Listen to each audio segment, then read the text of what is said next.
What is the moment when you realize my teacher is an idiot?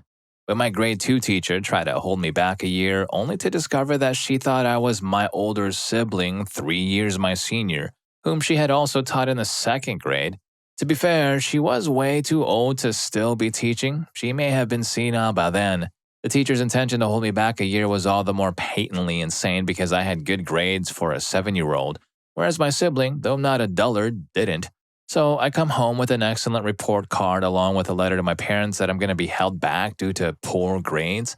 My parents sorted it out and I didn't get held back. Also, this was in 1980 and my teachers could in fact fail kids like this back then and did so often.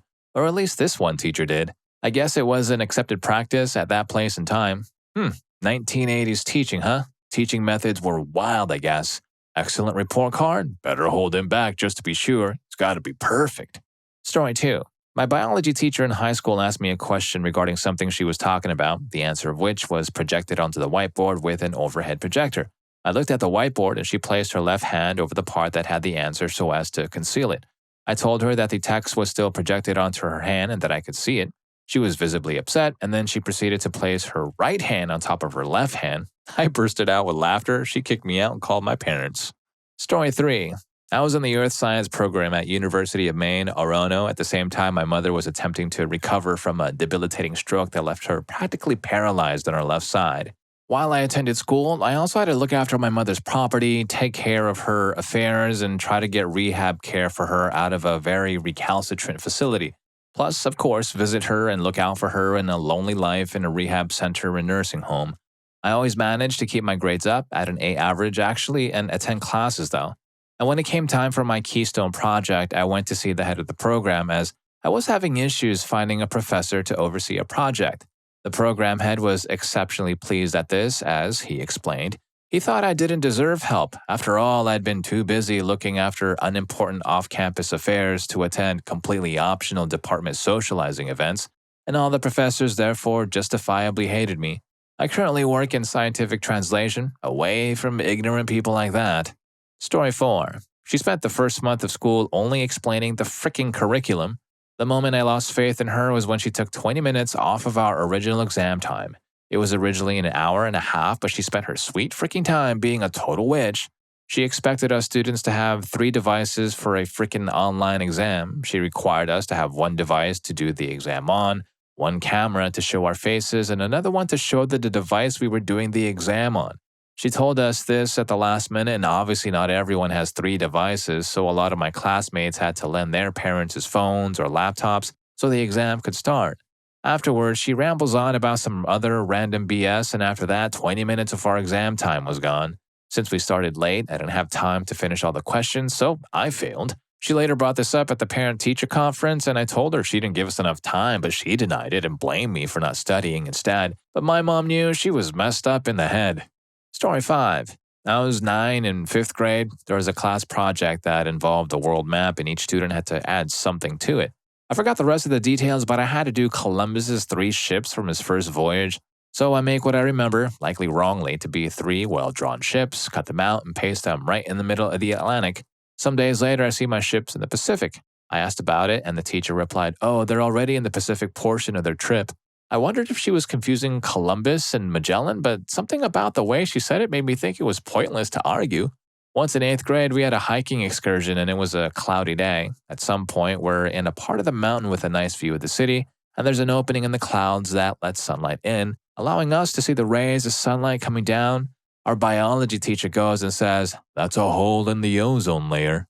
Story 6. The moment he accused me of taking a practice test 237 times exactly, and basically said I was dumb for thinking it would help my academics. This was stupid for multiple reasons. 1. I did not take the test 237 times. I took it exactly once, to which I got a perfect score the first time.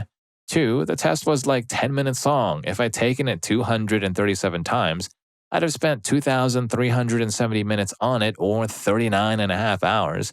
The test had come out the day before. I physically didn't have enough time to do the test that many times, unless I was like speedrunning and guessing at every question. And 3, the correct answers to the test were given directly after you take it. If I wanted to redo it for a perfect score, I could have just looked at the correct answers. Story 7. One teacher mandated that our coursework assignments were written out by hand, and if we needed to edit it based on her feedback, we'd have to rewrite the entire thing out again.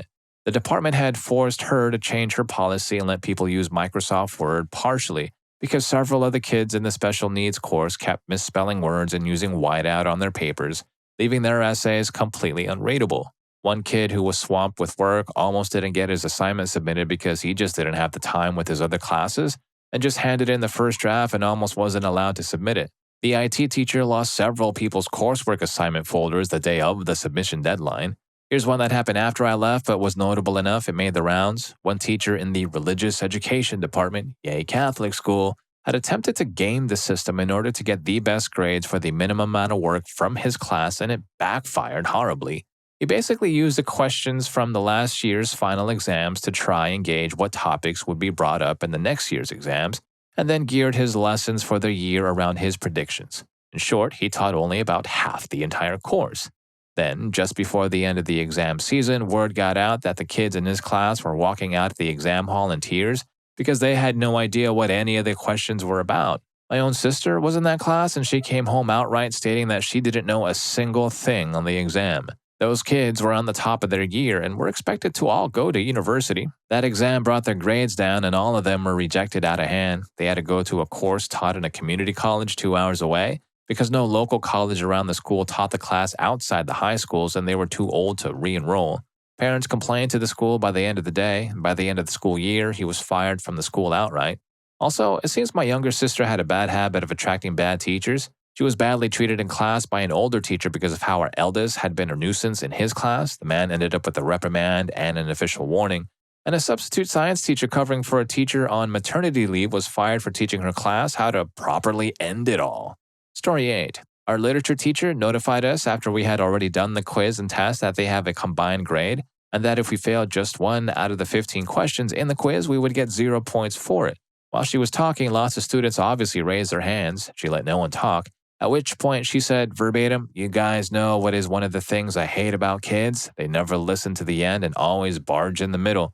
We let her finish talking. When she was done, students raised their hands again. Then she said, "I don't want to listen to you." That same literature teacher also told us she was okay with us watching the movie adaptation of the book we have a test for our diploma on instead of reading it. At the end of the day, I felt sorry for her because she just wakes up every day to a job she hates, but she's still an idiot. Story 9. College professor has us read out a handout. At one point, the essay mentions acmeism, and the professor stops to ask the class if anyone knows what that means. Silence. Darn, I was really hoping someone would be able to tell me. A quick spotlight search showed to me that this was essentially a genre of Russian poetry, but what was really revealed is that she was too lazy to search an unfamiliar term before teaching with it, and therefore she wouldn't be searching anything in my essays either. I started making up terms and schools of thought, just stringing words together like post-counter bifuturism. I got A after A in that class. Story 10. I stood up against him because he tried to make fun of me, thinking I would act like the other kids and let him call me an idiot. The moment I realized he is a real idiot is when I tried, 2 days later, to talk to him, apologizing. I was 18 in a class of 16 years old students, so I was pretty confident that he would treat me with respect in a private conversation. He was really stubborn and wouldn't accept that he owed me some apologies too. I then said, "You are aware that your students have emotions, right?"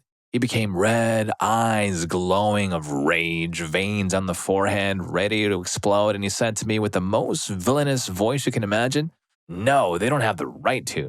The worst thing is, if you give him presents, he becomes nice to you instantly." Like, huh? Yeah, narcissistic people are the worst, especially when they're your teacher. Am I right? Story 11. She forced us to watch the news for an entire class period following an election of the political candidate she liked, and then spent the whole class talking about how incredible the president was for having won the election. Anybody who defines themselves based on politics and praises other humans on a pedestal above themselves, whether politicians, actors, etc., are idiots in my mind. All humans are the same. We're all equal. We all are just trying to survive to the best of our ability. No, Mrs. Chantry, I don't care about your political beliefs. Political beliefs are like a ding-dong, fine to have and be proud of, but don't wave it around in public or shove it down my throat. Ugh. Story 12. Technically a college professor and not a normal teacher, but the moment came in an introductory programming course that was using Visual Basic. A person next to me had a question on how to code something, and the professor, supposedly a well known tech and cybersecurity expert, responded, "Are you kidding me? Why would you ask me? How am I supposed to know that crap? Go to office hours. The TAs will help you then." Just no respect for her after that, though thankfully I was able to help the person next to me, as I had programmed before and all the other person was confused about was the syntax for a while loop. Story 13. We were in my junior high biology class when some student asked how a concept that the teacher had just explained related to something that we had learned in the previous unit. The teacher replied, in all seriousness, that she didn't know, because once she completed teaching a unit, she forgot the material and rememorized it the next time she needed to teach it. She'd been teaching virtually the same material on basic biology for years and apparently just rememorized the material one unit at a time each year. Later in the year, a kid dropped a candy jawbreaker on the floor. She found it and told the entire class that the act of dropping this jawbreaker could constitute attempted termination because she or another student could have stepped on it, fallen, and terminated. Again, she was apparently serious, as several of us, myself included, were sent to the dean when we questioned this claim. The dean just rolled his eyes and sent us to our next class. Story 14. In 5th grade, I had a teacher for mathematics that had no patience for people who struggled with math. My father was barely literate and a mean SOB, but he understood math inside and out. He saw me doing some homework and pointed out that the method I was using would prove the right answers for all the problems on the page, but would provide wrong answers using any other numbers but those. Note that I was 10 and all this was like 42 years ago. He taught me a method that worked in all cases and everything just clicked. I used my father's method on a test and failed. My father went in to see the teacher, bringing me along with the test. He pointed out that every question was answered correctly, that I showed my work, and that the teacher's method wouldn't work with all numbers. The teacher said to him, "We're not teaching these kids mathematics for them to learn how to do arithmetic. We're teaching these kids math to get them to follow directions and not question authority." For the rest of that school year, I no longer had to take any classes with that teacher. Instead, I was placed in the class with the nonverbal 10-year-old still wearing diapers. I stopped attending public schools as of 6th grade. That teacher is still teaching, though he must be close to retirement by now. Story 15. My parents put me in one of those Christian preschools, and I remember when we had to color in Moses and the burning bush. Well, in addition to the red, yellow, orange in the bush, I decided to put in just a little bit of blue since I remember looking to our fireplace at home and seeing little bits of blue in the flames. The teacher came over and told me that I can't do that since there's no blue in a fire. I tried to say that the blue was actually the hottest part of the fire, to which she responded by taking the crayon away so I'd be forced to only use the reds and yellows. I think it was stuff like this that led to my overall disdain for organized religion, lol. P.S. After learning wavelengths and stuff in high school, I can confirm that a blue flame is indeed the hottest. Story 16. In 2nd grade, our teacher had colored in some printed pictures that hung on the wall. She explained that she did a great job because she stayed within the lines and used crayon strokes in the same direction. She kept mentioning how fantastic the pictures of fruit and vegetables were until some of the kids started complimenting her. She smiled, very pleased with herself, and told the class that she was accepting praise very well, and that it's okay to be proud when you did something as well as she did. And within 5 minutes, she told us to draw some stuff about ourselves. When we had finished, she picked up a kid's freehand drawings and shredded his artwork in front of the class. When he started crying, she explained to the class that while she took praise well, he took criticism poorly. This was the first hour of the first day of 2nd grade. Unfortunately, I wasn't able to communicate to my parents what an unreasonable idiot my teacher was, so I got stuck with that idiot for one of the longest school years ever. Story 17. I was doing a writing exercise in the 1st grade and finished first. I looked around and noticed my classmates were all still working. Wanting to be quiet, I turned my paper over and started coloring. Teacher marched over and berated me, saying I wasn't allowed to play during work time. She made a big enough fuss that my mom was brought in to have a word with her. After about 20 minutes of complaining, once my mom found out the reason she was brought in, she chewed my teacher up one side and down the other. My teacher wasn't happy with me for the rest of the year.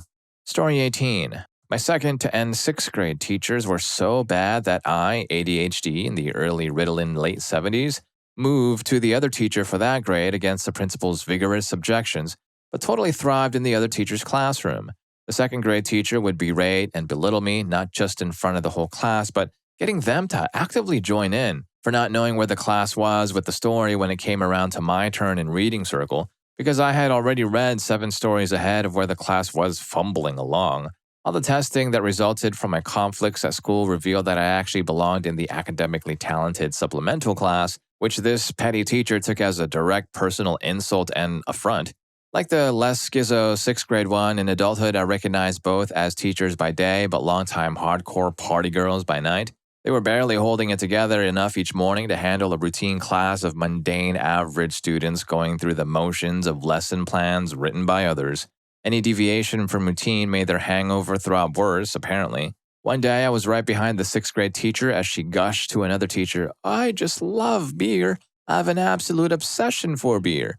As we were walking down a crowded middle school hallway, I witnessed early on that adults often aren't any more cognitively sophisticated than kids, and that authority figures are often the worst adherents to the standards they brutally enforce upon their charges. Story 19. A teacher who was talking about compass directions, north, south, east, west, and then started talking about northwest, southwest, etc. My father had taught me about the 32-point compass, so I said to the teacher that there was also north-northwest and northwest by north. Teacher said I was mistaken. There is no named direction between north and northwest, and the only way to be more precise than that is to give the number of degrees. When I insisted, I was called a liar and told to shut up and stop being disruptive. Age 11 maybe, and from that point on, I saw teachers as fallible. When I took the proof the next day, the teacher refused to look at it, saying it made no difference, that the teacher was in charge of the class and I should always just listen and accept. Story 20. First day of 3rd grade, my teacher did a roll call and pronounced my name wrong. At first, I didn't realize she was calling my name. When she called it a second time, I responded and told how to pronounce my name. She told me that she pronounced my name correctly and that it was French and that is how to pronounce my name. I responded that I was not French and that was not how to pronounce my name. She then called me by the incorrect way and told me to go to the principal's office. I just sat there. She asked if I heard what she said. I replied I did, but she was talking to the mispronounced name and that I was and said my name correctly. She told me again and I just sat there. She left the classroom, and when she came back, she had the principal. The principal called me by my correct name. I responded. The principal asked me why I was disrupting class. I explained about my name. The principal told the teacher that was the correct way to say my name and that she indeed was pronouncing it incorrectly. The teacher then told the principal they were incorrect and that she knew how to properly say names. It went on for a little bit. My parents ended up being called to the school. They corrected the teacher. Ultimately, the teacher called me by my correct name. I had nothing but trouble from her for the rest of the year. Total idiot. And if you're enjoying the video, don't forget to hit that subscribe and like button for more videos just like this. Story 21. 2 instances with the same physics teacher. I was talking about electric vehicles being more commonplace, and he said, not possible. Then a few weeks later, I talked about the hydrogen fuel cell for vehicles, and he laughed at it like it was a joke and made fun of me. And this just hit me like a repressed memory digging this crap up. He liked picking on me, and it got worse as the semester went on. I just don't mean teasing. I mean, he said some genuinely inappropriate comments about me in front of the class. At the worst, you could tell it got heated when the class didn't laugh. He said something way over the line for a freaking teacher. My mistake was not getting him in trouble for it. I had classmates tell me after that he was messed up for saying what he did. But I figured it was just one class with one bad teacher, so just power through it and not deal with him again. And I truly thought it was done when we parted ways, but this guy actually continually poisoned the well with other faculty members about me for the remaining years at that school. He even turned another teacher against me, which was weird, having another science teacher just randomly hate you, one I never had class with. I had a few interactions with, but no class. Eventually, I talked it out with that one, and he was all right. I learned that this guy was trying to get me removed from some extracurriculars I was involved in that he wasn't even in charge of. And come to think of it, even as I'm writing this, I remember the one younger science teacher who I also never had a class with also seemed to hate me for no reason. The guy was this dweebish dude who thought he was better than everyone. This wasn't even that long ago either, like mid-2000s. Now, Tesla is the #1 American car manufacturer, everything is going EV, and the hydrogen fuel cell cars were a thing that happened still in between then and now. Frickin' idiot. Story 22. In 3rd grade, I got in an argument with a teacher about magnets that claim some poles attract and opposites repelled. She even did a demonstration with magnets she had in class, only the poles weren't labeled. So she would hold them up, and if they stuck, she'd say, "Oh, that must be north or south and south." I had a magnet set at home where everything was labeled, so I brought it in to show her after I couldn't convince her she was wrong. This was 3rd grade, and I never had real faith in my teachers again. Although, to her credit, she was willing to acknowledge and correct her mistake to the whole class, so something to be said for that. So her scientific method was basically, if it sticks, it's the same, and if it doesn't, well, who cares? Story 23. My son was oppressed for a while, so while on an overnight field trip to help relations, a teacher decided that my son and his oppressor should share a room. This ended up with the oppressor stealing sweets from my son and a few others. Approximately 3 a.m., said oppressor is now retching profusely over his sheets, bathroom, etc. My son is the one who has to go wake up the teacher. The idiot tells my son to just get along with the oppressor and go back to sleep. My son then ends up doing his best to clean the floor while the oppressor spends the rest of the night retching. The teacher was, and still is, an idiot and somehow still employed or employable. Story 24. 10th grade, shop class, 2008, I think. Shop teacher takes the entire year off for surgery and recovery. We never get to meet him, so they hire a permanent substitute for the year. Our shop class had a classroom wing to it that was basically just a small computer lab. And looking back, I'm not sure why we had computers because I was in all the shop-related stuff every year throughout high school. And we only ever used them once in grade 10 for a dumb bridge design program or game. Beginning of the semester, teacher starts trying to instruct the class, of millennial kids, mind you, what a computer is. Picks up the keyboard, tells us this is a keyboard, etc. Whole class starts laughing. I'm thinking it's because this teacher thinks we've never used a PC before, but it was actually because the computer he picked to show us everything on had been sabotaged the period earlier. Picks up keyboard, wires were slashed. He takes 5 minutes to find a new keyboard and plug it in. Tries unsuccessfully to turn the PC on, it's not plugged in. Another 5 minutes behind the desk. At this point, he could have either A, picked another PC, or B, moved the heck on because it was obvious everyone already knew what to do. So then he finally turns on the PC and there's a huge puff of smoke. I mean, like enormous. Except it's not smoke. Someone had filled the tower and power supply with glitter. The computer suffered a hardware failure and went out on the spot. Takes the teacher another 5 minutes to realize that this computer has been seriously vandalized and that he should just stop. It's a shame. He was a nice guy. I used to hang around after classes when we had the last class of the day and talk with him for like 20 to 30 minutes at a time. It just turned out that he was all spare parts upstairs. Story 25. I once took a sociology class at a community college. While he was lecturing, he mentioned that human beings did not, in fact, have instinct, and instead, culture taught us how to react and behave. This didn't sit right with me, so naturally my hand flew up and I argued, proud of myself for doing so. I raised a few questions like fight or flight, how does society teach young people this, how does a baby know how to find milk, etc. He said, only animals have instinct, humans have culture. Like, bro, humans are animals, and I'm sure there's a lot of subconscious behavior that could only be explained by something very similar to instinct. So the class got annoyed by me challenging this idea, which is something we were supposed to do in college anyway, right? And he would not have it and got very flustered, hated that class, and I'm sure it was because of this professor. Pretty full of himself and would not stop talking about Japan. Japan has a unique culture, okay, we get it. Maybe this is a sociological way of looking at things, but it seems incorrect. I'm also willing to accept I was wrong. Story 26. Had a history teacher assigning homework in high school. When we all came in and said none of us could complete the crossword she assigned and was worth almost a letter grade, she admitted she hadn't proofread it or checked the answer sheet or anything. She just pulled it off the internet to avoid assigning papers or typical assignments. Screw that entire district for giving that person a job. Well, that and the other history teacher who claimed the Japanese never attacked the Aleutian Islands in World War II and that it was all a conspiracy. Or the math teacher who couldn't do algebra. Story 27. In college, I switched between 3 to 4 different majors during my freshman and sophomore years until I eventually settled on political science. My new academic advisor at the time, who, as far as I know, is still an associate professor in the pol-sci department at the same university, attempted to convince me that it would not only be impossible to graduate in 4 years as a full-time student, since I lack course credits for the major, but also suggested that I drop out entirely. I then proceeded to graduate in 4 years with honors while getting 100% grades on both the midterm and final exam in his international relations class. Screw you, Dr. W. Story 28. I had an English class in high school that they couldn't find a permanent teacher for, so the admin just switched our teachers every semester. One of them was a frickin' idiot. She accused me of faking my severe allergies and threatened me in a hallway, saying she knows people who have severe allergies, and I look nothing like how they do when their allergies hit, so I better stop my lies and show up for her class, or else she'll be forced to discipline me. And then a few weeks later, she accused me of plagiarizing my assignment in front of the entire class, which was to write a letter giving advice to a character in the book we're reading. When a classmate asked me what that was about, I said loudly that she suspects I copied it from someone else. The teacher heard and immediately made an announcement where she tried to explain herself and how I misunderstood her intentions. When she clearly asked me, "Did you copy this from someone? You couldn't have written this yourself."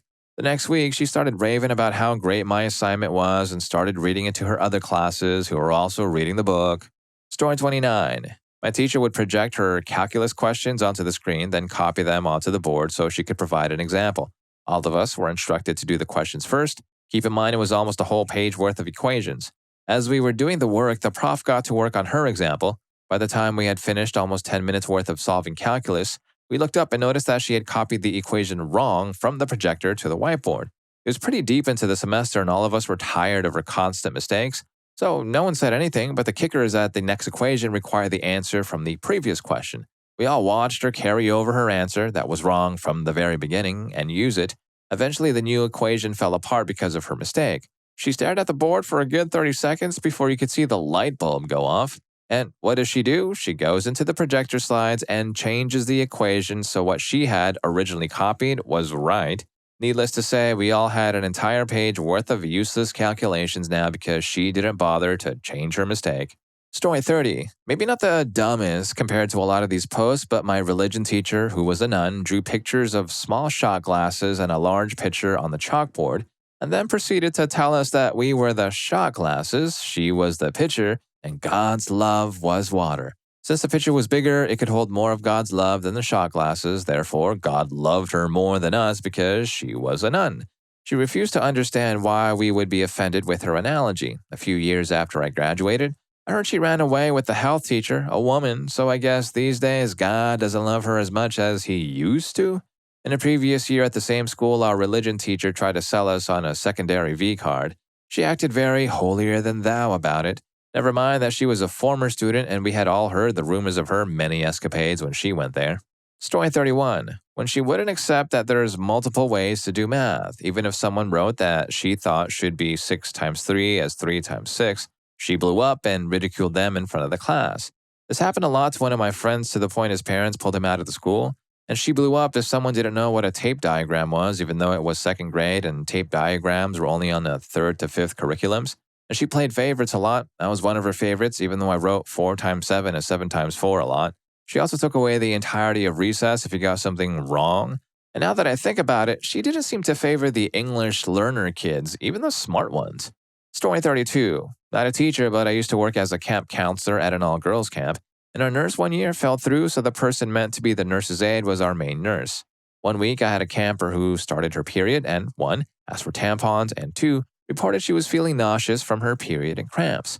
As someone who has fainted and thrown up from period cramps, I understand and relayed the info to the nurse so I could get cleared to give her some OTC meds to help. The nurse told me and the camper that you don't get nauseous from your period, that's really only a pregnancy thing and she's fine. Also, no tampons were to be given out. Definitely not camp policy though, that was 100% her own weird thing. I found her some tampons and we did water and ginger ale to calm the nausea. That interaction was so bizarre, and it still makes me mad thinking about it.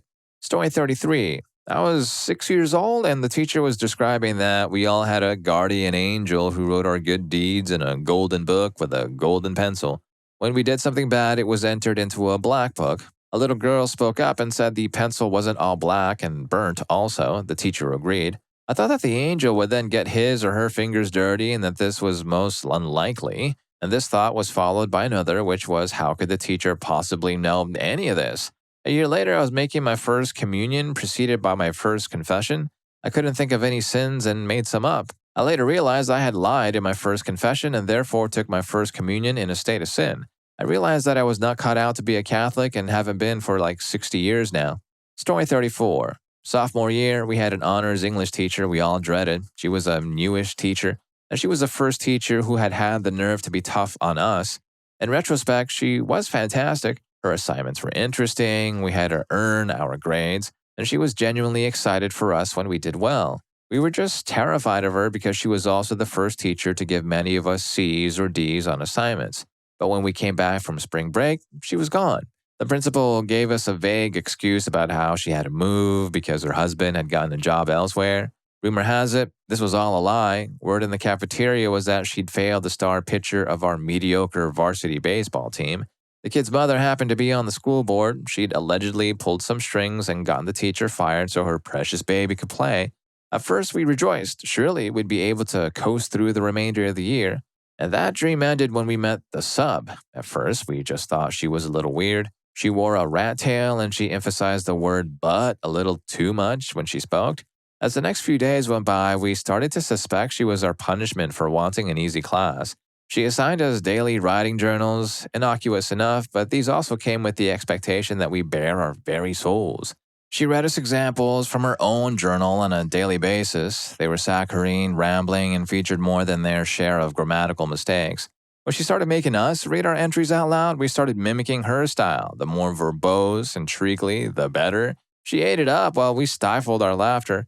The final straw, though, was when we were reading a separate piece. She was giving us some background for the novel and asked us if anyone could explain D-Day. One kid raised his hand, defined it as the day the Allied forces invaded Normandy. She smiled condescendingly, shook her head, and said, "That's a very good guess. You're so close. It was actually the day the Japanese bombed Pearl Harbor." Story 35. At the beginning of first grade, we had a book with pictures in it where we had to write the name of the object. For example, it might be a picture of a book, and we would have to write book next to it. In one image, it was a picture of two penguins, so 5-year-old me wanted to make a good impression and write it in plural, penguins with S. And so I did and showed the teacher, but got reprimanded for writing penguins and not penguin. But it gets better. Dumb little me chose to erase the entire word and write it over, but this time I had misspelled it. So when I showed the teacher again, she got even more mad at me and made me sit all alone and work in another room. 12 years later, this is still my best memory from primary school, 1 to 7th grade in Norway. She's also the same teacher that cried and ran out of the classroom because her first grade students weren't quiet. She had students in the corner of shame, might be a bad translation by me. She would also never say anything positive about my work, so I would do worse and worse till my parents told her to maybe give me some more positive feedback. And wouldn't you know it, complimenting a 5 to 6-year-old's work. Oh, and she got fired a couple years back. She was the start of my first hellish 7 years. But there is another. In 5th grade, we had an awful old woman in writing, apparently that was the subject, who I suspect might have been very sexist. She would make us write that fancy pants text that I don't remember the name of, but I think is called cursive. So far, so good, only, not the only one problem was, but she would hold up students writing in class, compare them, say by name, this is how name did this, and this is wrong, but dear other person's name did it well and did it like this. Never happened to me, luckily, but she was awful. I know a student quit because of her as well, and she also blamed me and some other boys from my class for being mean to her. Also remember me having my hand raised for like 10 minutes and she would just ignore me. Finally, I got to say whatever I had to say after the girl next to me raised hers, got an immediate response, and told her, I think he wants to ask you something. And she reluctantly asked me what it was. She was hell. Last one, this teacher wasn't that bad, just kind of weird. She was also on the is she sexist or are us boys dumb as heck spectrum.